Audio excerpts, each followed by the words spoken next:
Quels sont les signes les plus utiles au quotidien avec nos bébés? C'est la question que vous m'avez posée et je vais vous y répondre tout de suite. Juste avant, je me présente si tu ne me connais pas encore, je m'appelle Tiffany, je suis la créatrice de Lila Signe et je t'apprends à signer facilement et rapidement avec ton bébé pour que tu le comprennes plus d'1 an avant les autres bébés qui ne signent pas.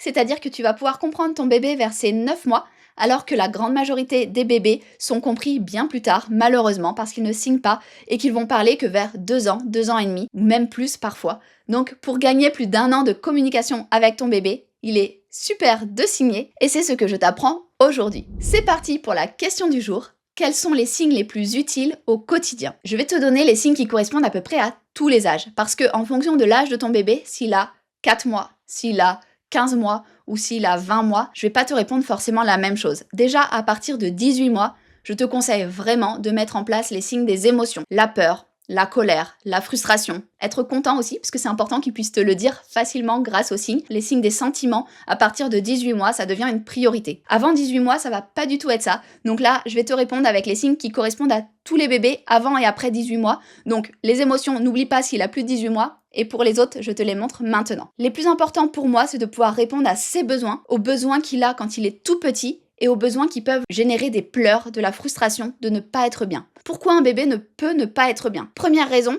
il est fatigué, il a envie d'aller dormir, il sait pas comment te le dire, peut-être il frotte ses yeux, mais ce n'est pas le cas de tous les bébés, peut-être que tu n'arrives pas à voir ces signes de fatigue, et donc tu ne vas pas le mettre au lit au bon moment, et donc ça va être la catastrophe, il va pleurer quand tu vas le coucher parce qu'il sera trop fatigué, bon, tout ça c'est une autre histoire, mais du coup le signe dormir est hyper utile à mettre en place avec les bébés. Le signe dormir c'est celui-ci, on pose sa tête contre sa main, dormir.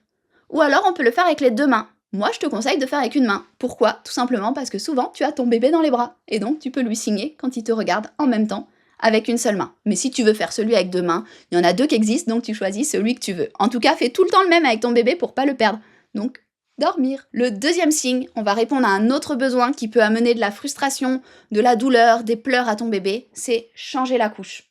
Il y a des bébés, honnêtement, ils te le signeront jamais. Parce que qu'ils aient fait pipi, qu'ils aient fait caca, peu importe, ils s'en fichent, ça les dérange pas. Ceux-là, ils te le signeront pas. Mais t'as d'autres bébés, leur tout premier signe, ça sera changer la couche.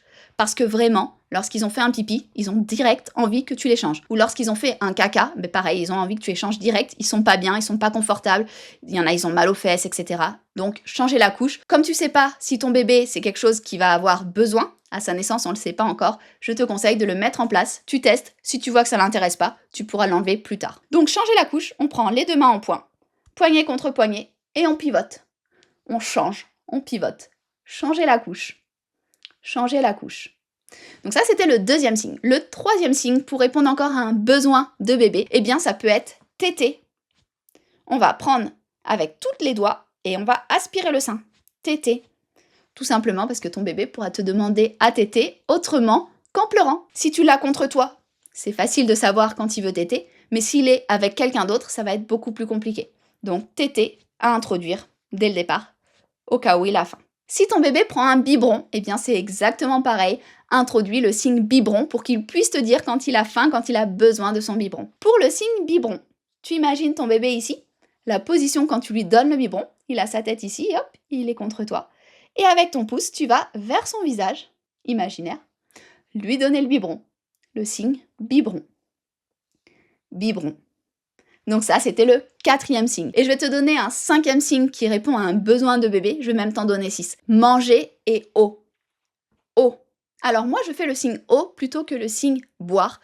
Tout simplement parce qu'on boit du lait, on boit de l'eau quand on est bébé. Au moins là, on est sûr qu'on veut de l'eau parce qu'on a soif d'eau, tout simplement. Pour les enfants diversifiés, donc à partir de 4-6 mois, en fonction de quand vous faites la diversification alimentaire, le signe eau à introduire direct, hyper important, parce que les bébés ont souvent soif à des moments où on ne s'en doute pas, même en hiver. C'est pas vrai que l'été. Donc vraiment, le signe O, c'est l'index comme ça.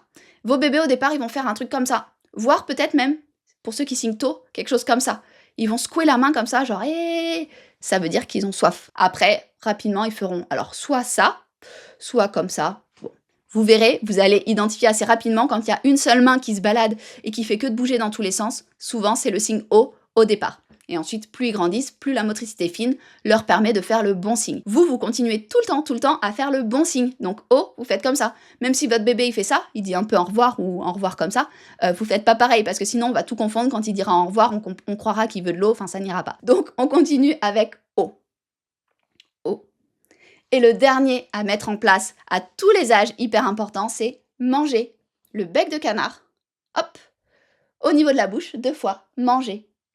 Tout simplement pour qu'il puisse vous dire lorsqu'il a faim, parce que même si on mange à des horaires très précis tous les jours, il y a des pics de croissance, il y a des moments où on ne sait pas pourquoi, on a plus faim qu'un autre moment, et à la place de pleurer, c'est toujours plus sympa que ton bébé te dise qu'il a faim, pour que tu puisses lui donner quelque chose pour patienter avant le repas, quelque chose bien évidemment que tu as envie, qui est sain, de la façon que tu souhaites, mais en tout cas de pouvoir le faire patienter pour éviter qu'il pleure, qu'il soit frustré, qu'il ne soit pas bien parce qu'il a vraiment faim. Donc manger. On récapitule les signes à mettre en place avec tous les bébés. S'il a plus de 18 mois, n'oublie pas de rajouter en plus tous les signes des émotions, frustration, colère, peur, content, etc. Triste, enfin voilà, tout ça. S'il a moins de 18 mois, on y va pour dormir, changer la couche, téter, biberon, de l'eau et manger.